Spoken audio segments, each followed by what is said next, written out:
We're going to cover a lot of history, try to understand kind of what is happening in the Middle East, generations for many, many decades, and try to answer the problem, like what's the problem? How did we get where we got? Where is truth in all of that? And maybe to start it off, an example of something that if you just went and Googled map of Israel, most commonly on Google, that's what you will get. This kind of a map that shows the Palestinian loss of land. We'll talk about the genocide of the Palestinian people. It will talk about how Israel taking over the land of Palestine, this kind of thing. And usually you'll see this progression of landmass where the green is land belonging to Palestinians and how through time the Jews took over the land to where we are on the very right side. And I want to start with saying this. There's a lot of fake, false information out there. And I would say there are two main reasons why you would find this kind of information circled around.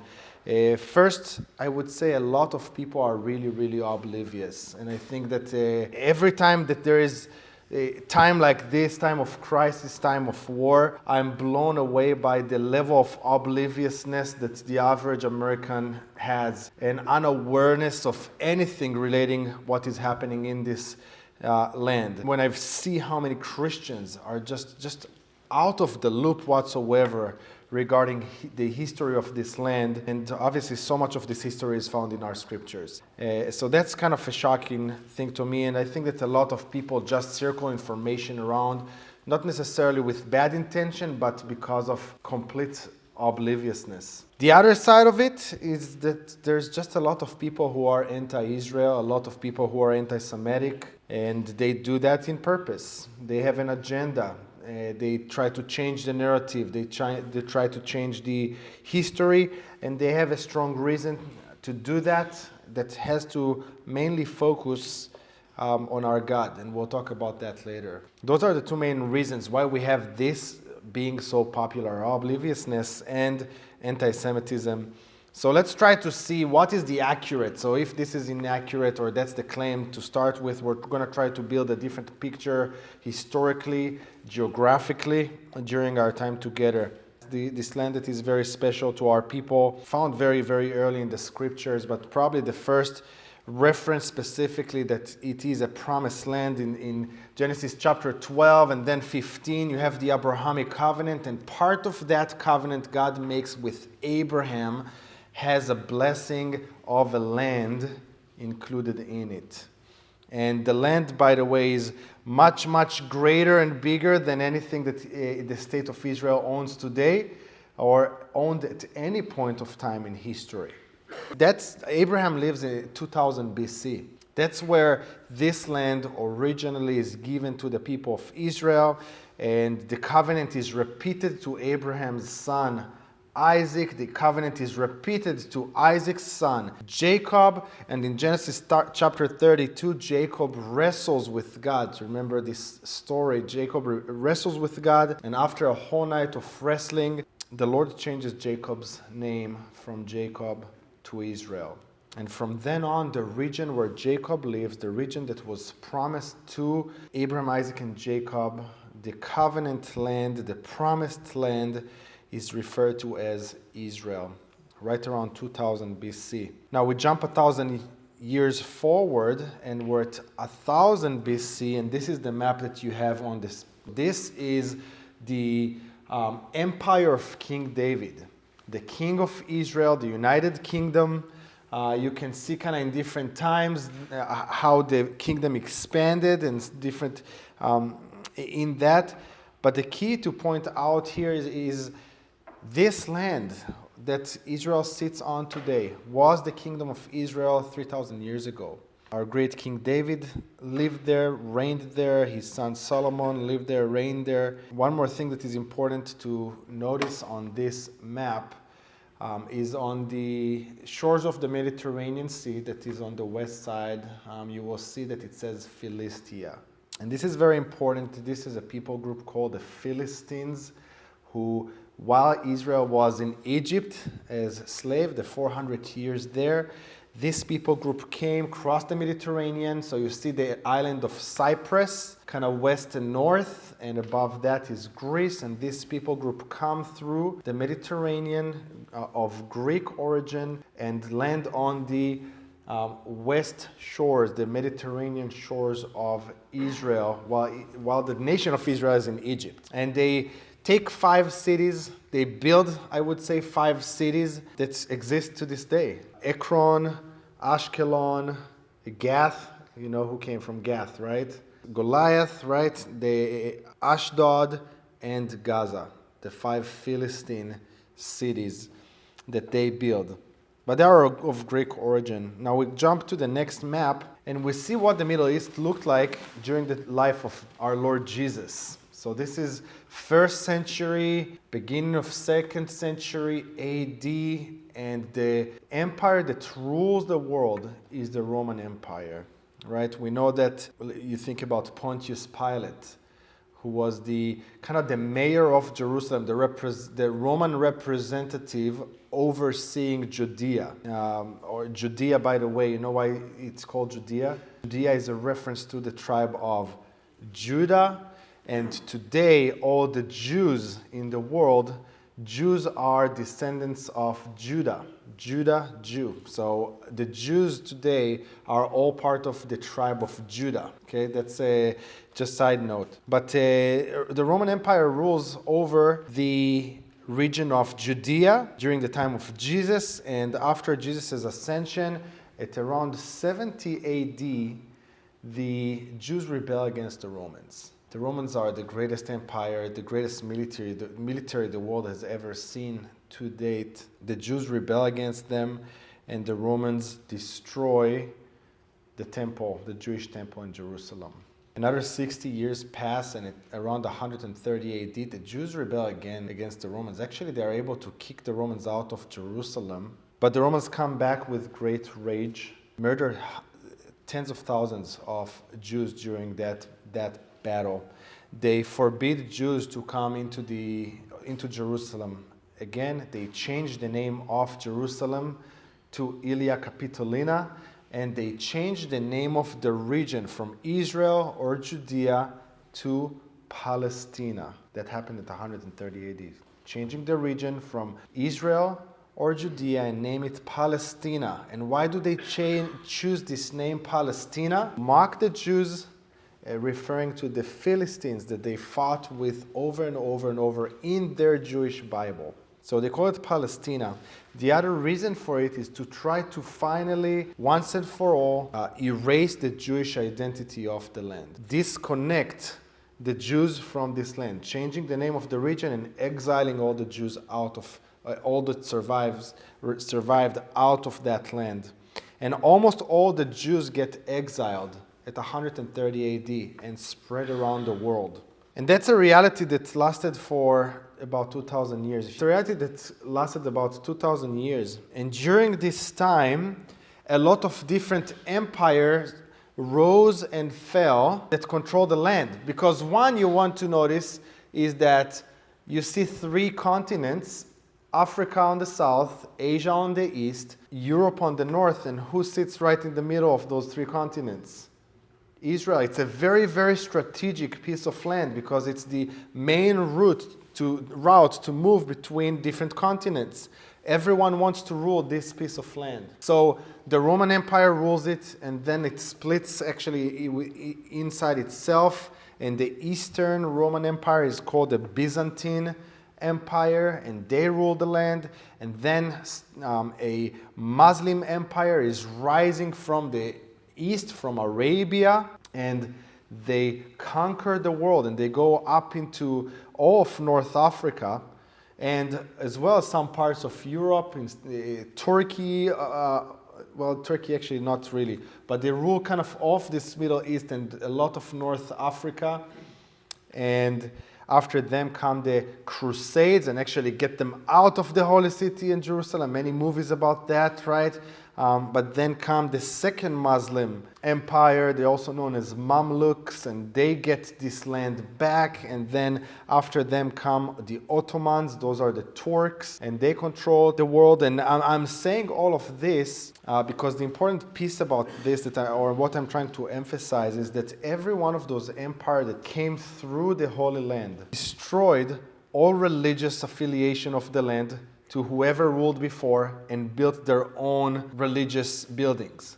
And then the next one will come, destroy those buildings, and build in the same place new buildings. And then the next one will come, and back and forth this will go. In addition, every empire that comes through the land, people from that kingdom, from that empire, will come and settle in the Holy Land. So many people from Arabia, when the Muslim Empire ruled, moved from Saudi Arabia of today, from the land of Arabia, and moved to the Holy Land, and actually all of North Africa. And that's why all of North Africa is very Muslim to this day, and very Arab population-wise or ethnicity-wise to this day. The last empire ruling that I mentioned were the Ottomans. Those are, as I said, they are from Turkey. They ruled this land until the 1920s. Just to put that in how close this is to us, about 100 years ago. And about 100 years ago, there was a great war in the world. They literally call it the Great War, right? We know it most as World War I. And in that war, the kingdom of Great Britain take control of this land, or even more specifically, take a mandate over this land, this region that is still called Palestina or Palestine. 1923, the end of World War I, Great Britain gets a mandate over this region that is still called Palestine. And in this region, there are multiple ethnic groups living. There are some Jews, a couple thousands of them. My family, by the way, from my mother's side, my mother is a 7th generation born in Israel. Okay, so that's just to kind of explain what I'm saying. My siblings, I was born here in North Carolina, here in the States, but my siblings are 8th generation born in Israel. So obviously before the 1920s, right? So there are a few thousands of Jews. There are more thousands of Arabs, both Muslim Arabs and Christian Arabs living in the land there, and as well as some smaller other ethnic groups like Armenians and Christians of other affiliations, some Catholics, all living in this region of Palestina. And all these people from all these ethnicities are called Palestinians because they live in the region of Palestine. I actually have an interesting picture to show you. This is my grandfather. He's 89, very healthy man. And this is an ID that he received in 1947. You can see on the top 8/6/34, that's his birth date, born June 8th. So it's called day, month, year, June 8th, 1934, that's his birth. Last name Kashtan, my grandfather. And I want you to see on the picture itself, at the bottom of the picture, it says Government of Palestine, Jerusalem District. This is my grandfather's Palestinian ID. On the right side, if you go, it says place of residence, Jerusalem. And when you go down, the fourth one is race. It says Jewish. Okay, so there were people with Palestinian IDs that in race said Jewish, and some of them said Arabs. All of them are called Palestinians. Okay, I'm a Palestinian in that matter. My grandfather was a Palestinian. We've been Palestinians for hundreds and thousands of years, all the way to the Roman Empire. Everyone who lived in that region was called Palestinian. By the way, that would be very, very similar to kind of put it in context of our life here. All of us live in Florida, right? We would consider ourselves Floridians. But for us to come and say that we have an ethnic connection to the land because we're Floridians, that will be kind of laughable by the world, right? Like, what are you talking about? Nothing connects you to each other or to the land. But we're Floridians. Everyone that lived in this region was a Palestinian, both Jews and Arabs. And then World War II happened. And we're talking about the 1930s and 1940s. And 6 million of our people were murdered in the Holocaust by Nazi Germany. Speaking of my grandfather, his name is Shlomo. My grandfather never knew his grandparents. Never met them. They were murdered in Auschwitz by the Nazis. He never knew his uncles and aunts. They were all murdered there, similarly with my other grandparents, outside of the one that had many generations in Israel. It's a story that is very common to all Jews around the world.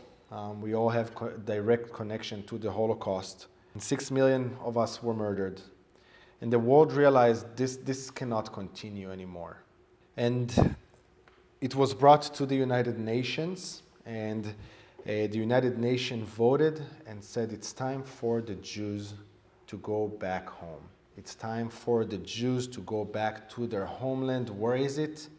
It's in Judea, in the land of Israel, where we were away from for 2,000 years. And they offered a solution of what to do with the people living inside the region of Palestine. And they said, how about the Jews take the land that is blue? How about the Arabs that live inside this region take the land that is pink? At this point, Jordan already had their own independence that was given to them by the British. And that was the plan to separate the land to two states, a Jewish state and an Arab state. As you can see, by the way, on the map, not a very great plan for the Jewish people. Like if you want to move all the part in the south is all super desert, okay? Not very easy place to live. But let's say that you want to move from that area to Tel Aviv. You see what you're supposed to do, right? Cross this very, very little point between Arab areas in order to cross. And if you want to go, for example, to the Sea of Galilee up north, again, you have to cross through just a little space, hopefully that you can go through. But the Jews got the offer, and the Jews said, yes, we'll do it. The Arabs got the offer and said, no. And so in 1948, May 14, 1948, Israel announces independence. For the first time in 2,000 years, the Jews are back in their homeland as an independent state. The next day starts the War of Independence for Israel, where 5 armies attack the newborn state. From the south, Egypt; from the east, Jordan; from the northeast, Syria; from the north, Lebanon; and a little more from the northeast, Iraq send troops as well. And this is on top of all the Arabs that live inside the land. To be honest, that should have been the end of this dream of a Jewish state, that war. Militarily speaking, there is no good explanation of how we still exist today. God intervened during this war, made something that would have looked completely impossible and made it possible. Think about this. Holocaust survivors coming back to the land, living this horrific situation in Europe, and they come into the land and are given a gun and they immediately go to fight. Holocaust survivors. 1% of the Israeli population died during that war. I mean, think just number-wise, like comparing it to where we are here in the States. 1% of the population dies in this war. But Israel wins this war. Not only Israel wins this war, but Israel pushes the enemies from where the pink lines are to where the black dotted lines ended up.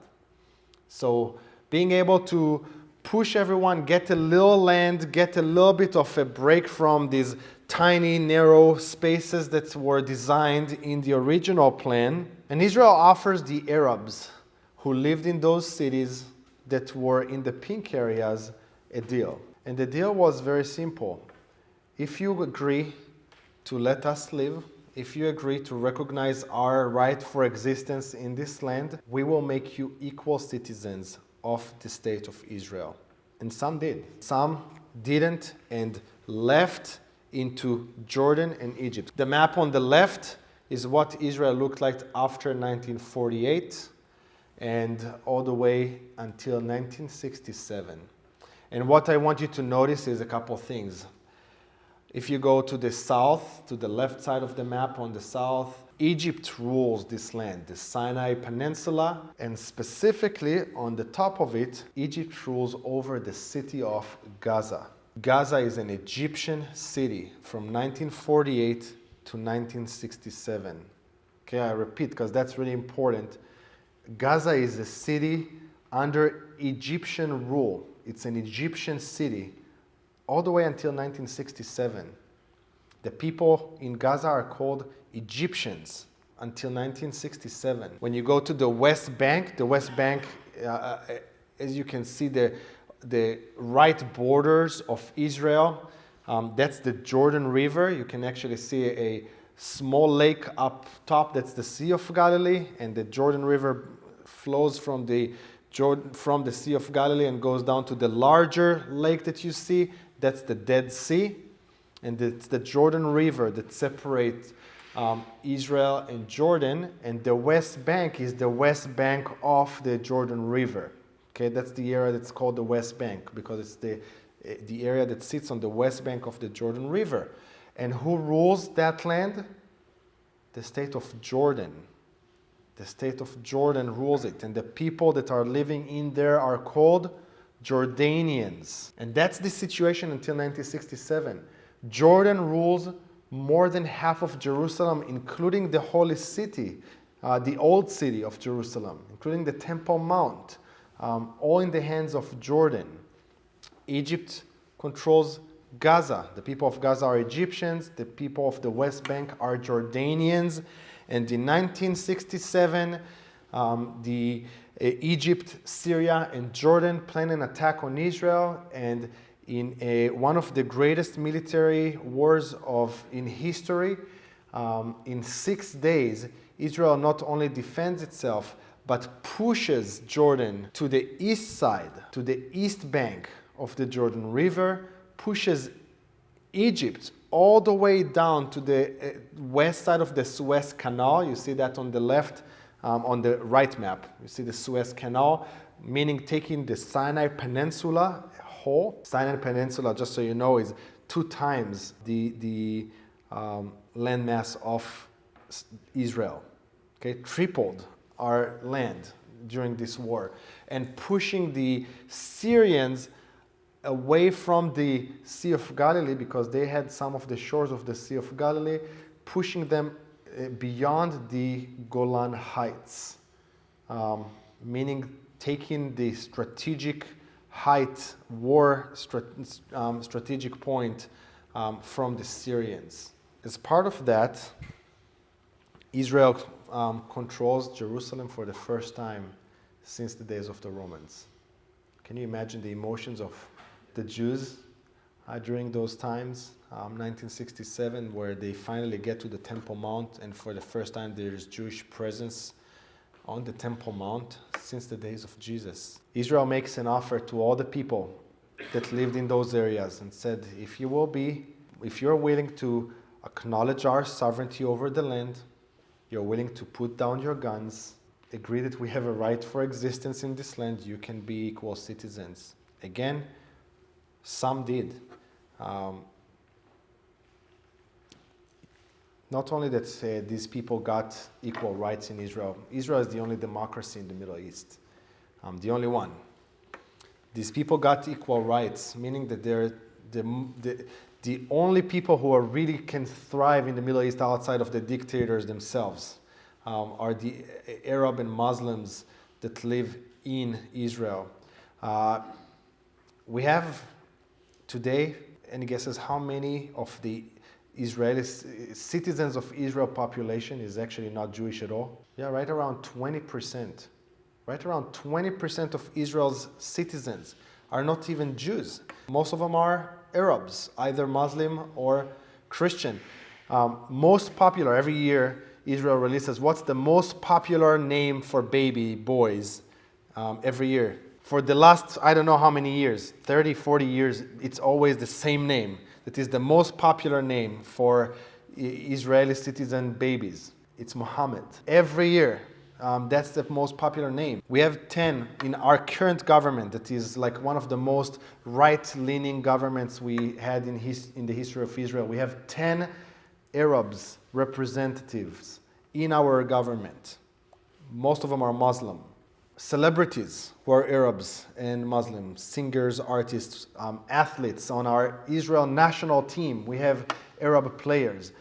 They don't really do the basketball thing really well, to be honest. But they don't represent us in basketball. But soccer they do. They're okay in soccer, and we always have a couple Arabs on our Israel national team. Point is, anyone who decided to have peace got peace. Everyone who decided to put down their guns and say, you know what, what's best for my family is to actually be a part of what is happening here, is thriving in a democracy. But many people didn't choose to do that. The most natural solution for them would have been to go back to their homelands if they disagree to live within our land in peace. But here's where really the greatest injustice for the people that lived in the region of Palestine, of Arab descendants, the greatest injustice that happened to them is this. All the lands in green are Muslim-leaning, mostly Arab descendant nations. The little land in blue is Israel. And none of those nations were willing to accept the people that lived in the region of Palestine. None of those nations were willing to accept them. And that was probably the greatest injustice. This is probably the greatest injustice in the whole story of these people who call themselves Palestinians. After this war, most of the city of Gaza, most of the people in Gaza, most of the people that live in the West Bank, former Jordanians, former Egyptians, are not willing to accept the sovereignty of Israel over the land. And the new term comes up. A new word is coming up. And that word is Palestinian. Before 1967, that word nobody really referred to themselves that way because they were Egyptians or Jordanians. But after this war, Egypt closes the border, Jordan closes the border, and now they're stuck there, and they're saying we're kind of under Israel, but we're refugees, but we still have our homes, and we're still allowed to be in our homes, but we don't accept them as the sovereign, and they're saying, well, we are Palestinians. And the Arab nations convinced them of that. Well, you're Palestinians, you shouldn't come here, you're Palestinian, you belong in that land. And the new term is coined, Palestinians. When you hear in politics, politicians talk about we want to move towards a two-state solution, at best, they refer to going back to the map on the left, meaning that Israel needs to get out of Jerusalem, our capital city, that Israel needs to move out of all of the West Bank and Gaza and leave it alone. That's what two-state solution. That's in the best case. Some of the cases actually want us to move back to the 1948 original plan. That's what they refer to when they talk about two-state solution. This is the state of Israel today. This is the map of the state of Israel today. So you can see a green line where the West Bank is. You see the Gaza Strip on the southwest. And I'll say this. Israel, the Jews, are so tired of war. I want you to think about just the simple history of the modern state of Israel. Holocaust survivors, start there. Holocaust survivors come to try to live in peace in their homeland. 1948, they get the War of Independence. And from then on, every decade, Israel suffers a war. Every single decade. So 1956, it's Sinai War. Israel and Egypt going at it. In 1967, the Six-Day War. 1973, the Yom Kippur War. Again, Egypt and Syria on this war. In 1982, the first Lebanon war against the terrorists in Lebanon. 91, thanks to America, Saddam Hussein bombed Tel Aviv in the Gulf War. And if that wasn't enough for that decade, we got the Intifadas. That's when the Palestinians were sending suicide bombers on our buses, in our restaurants. People in Israel were scared to go out the streets because there were bombers everywhere, for a number of years. At that point, Israel built walls around the West Bank, and walls help in that sense, and kind of stopped that. In 2006, the second Lebanon war against Hezbollah, 2012, 2014, 2 wars in Gaza. Both of those were during my service in Israel, and then we're in 2023, and we're in another war. I spoke to my grandfather. I told you he's 89. He lived through the Holocaust. Obviously, he was in Israel, thank God, and all of this. And he told me, I will not trade living anywhere else. But this land comes with a great price, and I've seen it all. He's 89, and he never had 10 years of peace in his life. So Israel desires peace because the people of Israel are just tired of war. We don't need that. We don't want that. Israel has done through the years some things that I would call even naive almost unfortunate for the sake of peace. Part of that, Israel had a peace deal with Egypt in which we gave Egypt the whole Sinai Peninsula back for the sake of peace. So today, Israel does not own this land anymore, the Sinai Peninsula.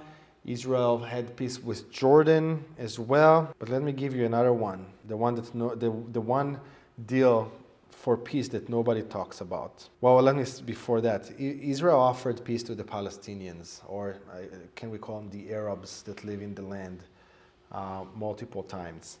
The greatest of those, in the year 2000, Israel offered the 2-state deal at full.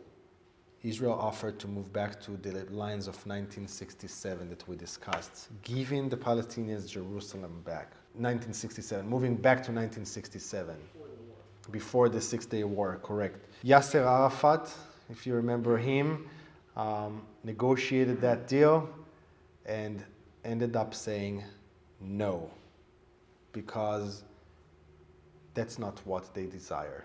The desire is not for a 2-state solution on the side of the Arabs. The desire is to eliminate the Jewish people on the side of the Arabs. To the year 2000, they said no to the 2-state solution with everything they ever cried that they wanted.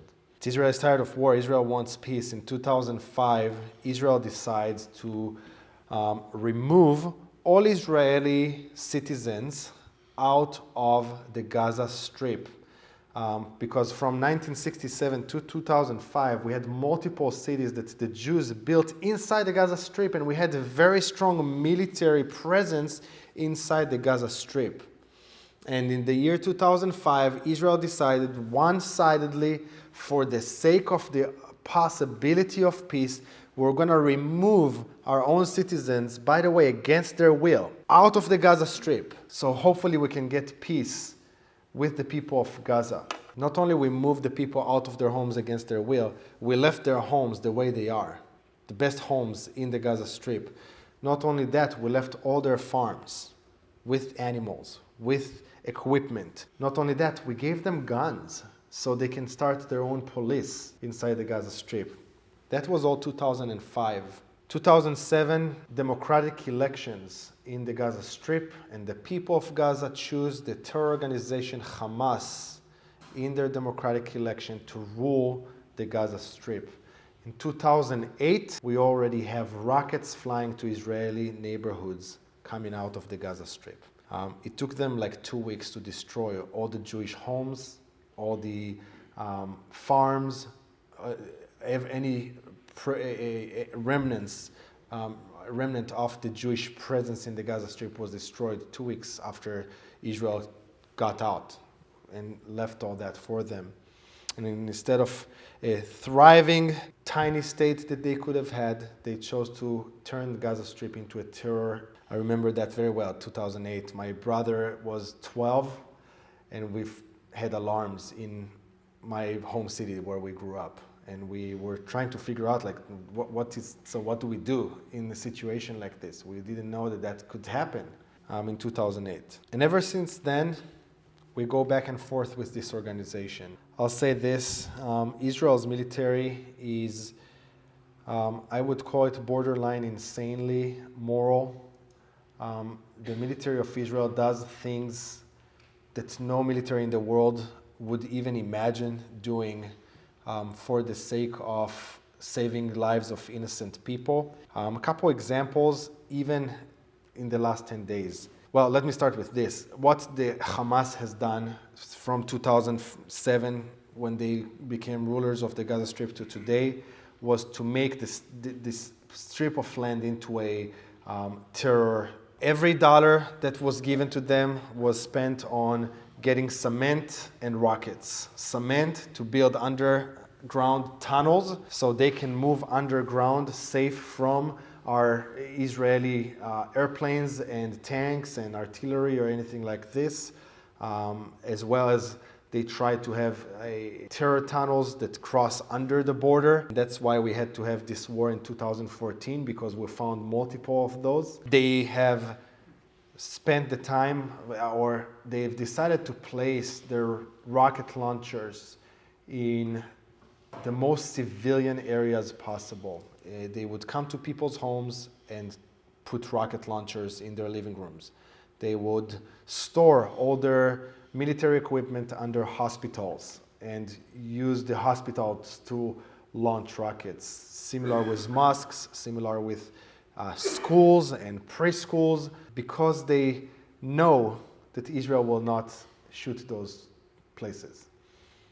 And back to Israel's military and morality. It's a very tough situation, you understand. Fighting in the Gaza Strip is like the most impossible situation to fight you can find. When you have an organization that does not care for human life and use people as human shields, and not only that they are willing to sacrifice their people, they actually wanting to do that, so then they can take pictures and send that to the world and to the media. So Israel has been using multiple tactics. For example, one of them, when found that a building is being used for rocket launching or as war rooms for the terrorists, Israel will go and shoot from an airplane an empty shell on the top of the roof. We call it the knock on the roof method, because you knock on the roof saying, hey, the real one is coming soon, get out. Obviously, this means that by the time the real one comes, there are no terrorists in the building anymore, right? It's giving the enemy the opportunity to run away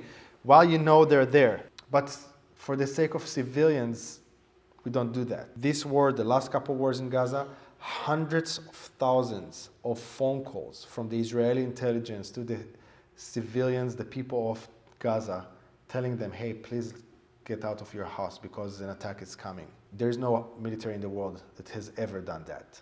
Israel sends flyers down. The US military did that in Iraq as well, sending flyers from the earth, from the air, saying, hey, leave the city because we're coming down. We're going to come in.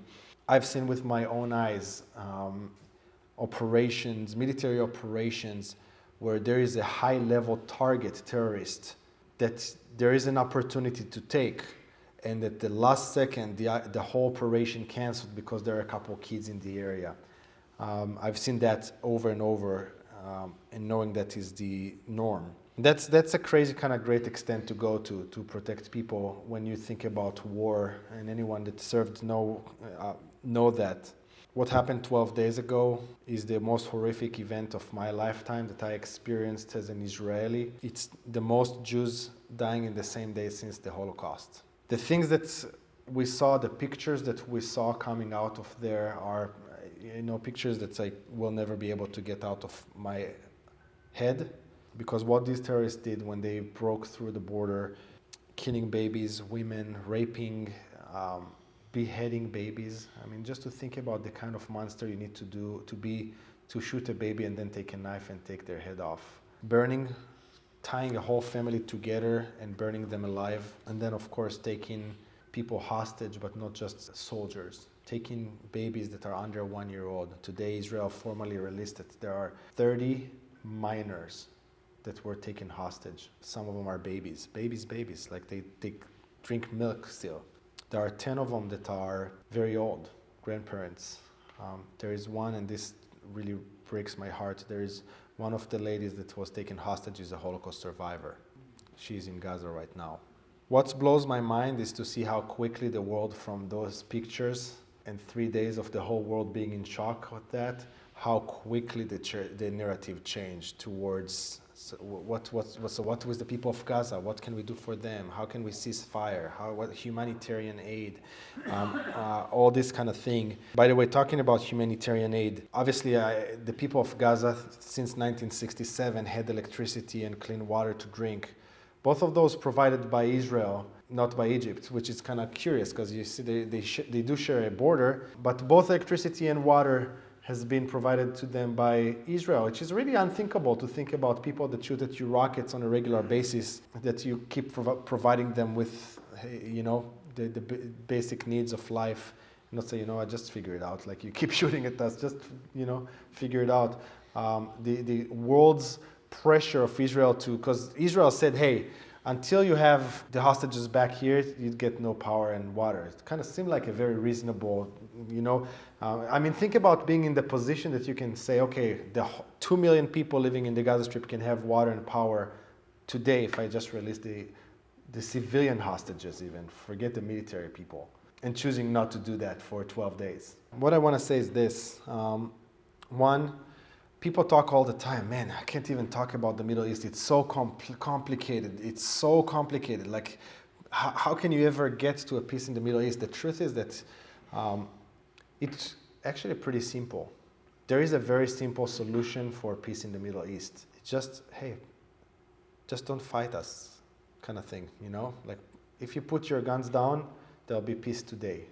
That's what the Israelis want. Very simple solution. Put your guns down. Not only will stop fighting you, will make you citizens. You'll be the only people in the world, in the Muslim world, that lives in a democracy. That kind of worth something. But that's not the desire.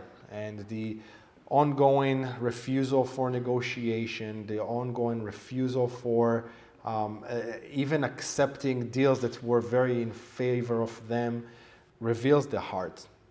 And here's what it is. Whenever you see a Free Palestine kind of protest and the signs of Free Palestine, what they always chant in those events is, from the river to the sea, Palestine will be free.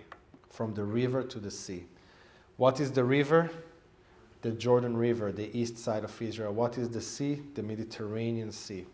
From the river to the sea, for Palestine to be free means that I don't exist. It means that my family don't exist. It means that the Jews are eliminated. And that is the chant, that is the cry, that is the desire, and that's why they have no interest in going to the two-state solution, because they want a one-state solution. One solution that is ethnically clean of Jews. And that is the desire. So this is kind of just the very simple way to put it. The fake map versus the real map of the progress of history. As you can see at the bottom, it's a British mandate. There is the UN plan that the Jews accepted, the Arab world rejected. Then you have what it was until 1967, what it was until after 1967, and then what it is now on the right. Very different narrative that is people try to change. Very basic history that people try to change to justify their action. And here's what I want to tell you guys, a couple of things, and that's more the biblical side maybe of how to think about all of this. Because you do wonder kind of, so why is this? Why is this happening? Now, I want you to open your Bibles to Psalm chapter 83. This has been the psalm I keep coming back to in the last 12 days as my own reminder. When I get upset, when I get frustrated about what's going on, when I'm hurting, I keep coming back to this Psalm chapter 83. Here's what the psalmist is saying. O God, do not remain at rest Do not be silent, and oh God, do not be quiet. That's how I feel right now. Really how I feel. For behold, your enemies roar, and those who hate you have lifted up their heads. They made shrewd plans against your people and conspired together against your treasured ones. They have said, come and let us wipe them out as a nation, that the name of Israel be remembered no more. And I want to tell you this, this is what's happening. This is why it's happening. This is why the nation of Israel has been persecuted for every generation, wherever we are in the world, throughout the history of the world. During the Passover celebration, once a year, we always say, one of the things we say every Passover is, in every generation, someone comes to eliminate us, but God, blessed be his name, saves us from their hands. And it's true. It's just that we say that because it's truth. And we experienced it again 12 days ago. People that come and try to eliminate us off the face of this earth. And what is the reason? What is the motivation? Is a hate of God. Whether they fully understand it or not, is a hate of God and therefore hate of his people. Because God loves Israel. We see that in Deuteronomy. We see that in 1 Kings chapter 10. God loves Israel, and the people who hate God, their first way to hurt him is go after the ones he loves.